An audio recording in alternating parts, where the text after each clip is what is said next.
Alors un autre problème, c'est de s'endormir. C'est un grand classique et sûrement la difficulté la plus fréquente dans cet exercice de méditation ou d'auto-hypnose. On va s'endormir très profondément dès les premières minutes pour se réveiller comme par magie au décompte final. C'est intéressant ça, n'est-ce pas? Alors, ça peut avoir plusieurs explications. La première, tout simplement, manque de sommeil. Ça peut être juste ça.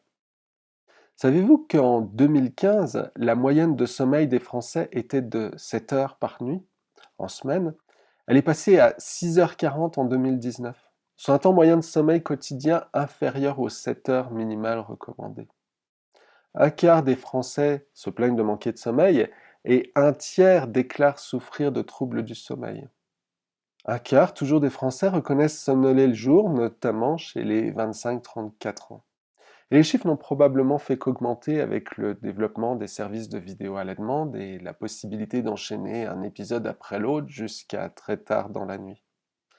Saviez-vous qu'en 1910, en moyenne, une personne dormait 9 heures par nuit?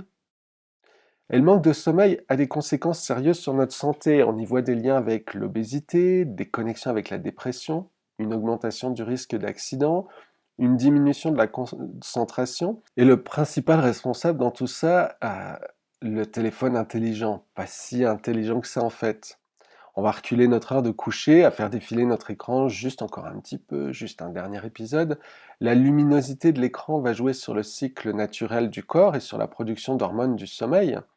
Sans parler des notifications qui peuvent nous réveiller au milieu de la nuit si on laisse le téléphone allumé, ou des ondes ambiantes qui viennent également perturber le sommeil.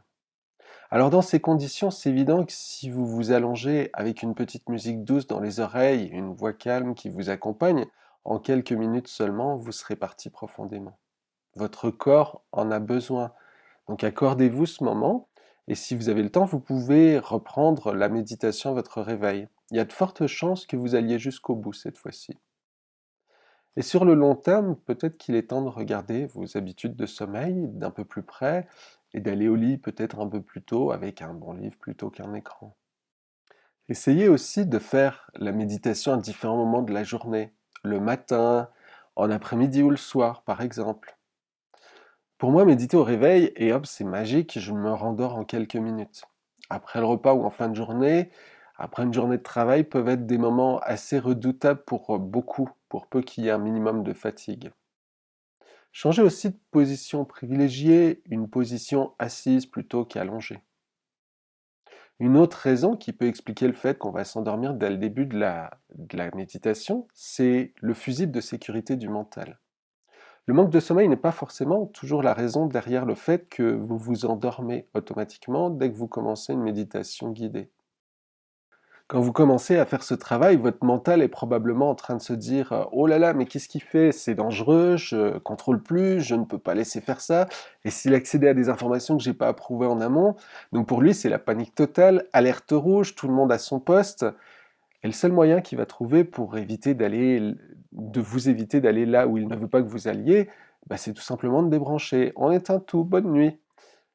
Alors, qu'est-ce qu'on peut faire par rapport à ça? Là encore, pour commencer, privilégier une position assise plutôt qu'allongée va pouvoir aider les choses. Et ensuite, vous pouvez émettre l'intention, avant de commencer, de rester éveillé. Un peu comme si vous donniez l'ordre à votre corps de ne pas s'endormir en disant quelque chose comme je demande à rester conscient tout au long de cet exercice. Je demande à rester conscient tout au long de cet exercice et à accéder à toutes les informations qui me sont données.